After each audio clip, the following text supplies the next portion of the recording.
He moves through the death and decay of the void. He doesn't remember his name. Everything's a blur. He feels pain in his stomach, in his arms, in his veins. He needs to find one of those flowers. The nectar, the sweet serum that gives strength. Strength for what? He remembers. The killers. Experimenting on them. Why? Why was he experimenting on them? He doesn't remember. He caused a lot of suffering, but he doesn't feel remorse. He doesn't even know if he should feel remorse. He doesn't feel anything but an ache in the pit of his stomach for power. He has flashes of the doctor, his screams, his agony, turning the tables on him, experimenting on him like he had done with so many others. Where? Not here. Somewhere else. Another world. All of these survivors, marooned from other worlds. How does he know this? He doesn't remember. He remembers the experiments. What was he trying to understand? The nectar? The serum? The right dose? The right dose. To use without hurting himself. Too late. He feels the hunger.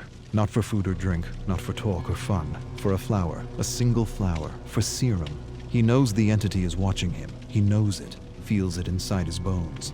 He doesn't want to be snatched for another trial, to suffer or cause suffering. And to what end? The great horrible mystery of it all. He wants to understand this place. He does. But he senses that to know, to really know, would drive him mad. Madness, that's what this place is. The embodiment of madness. He doesn't want to be pulled into another trial. He wants to return home. He must return home. That's why he was studying the serum. It gave him insight. Insight to what? He doesn't remember. Home. He doesn't even remember where home is. He only remembers the void. Hundreds, maybe thousands of discarded survivors. Not dead, not alive, something else. Alive but dead inside. Burnt, emotionless. Useless to the entity. He remembers rising from the void, finding a flower. Had this flower been his salvation? Had the flower been his way out? He falls to his knees and shouts at the abyss, and the abyss answers with silence. The silence is so deafening it hurts. He buckles over, climbs to his knees. He needs serum.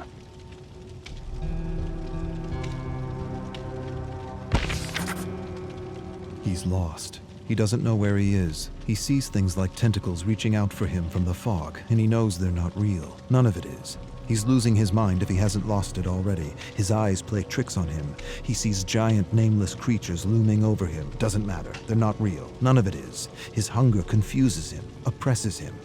He'd do anything for that feeling again. Anything.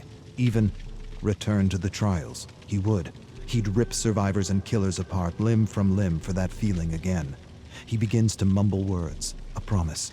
One flower, and I will do anything.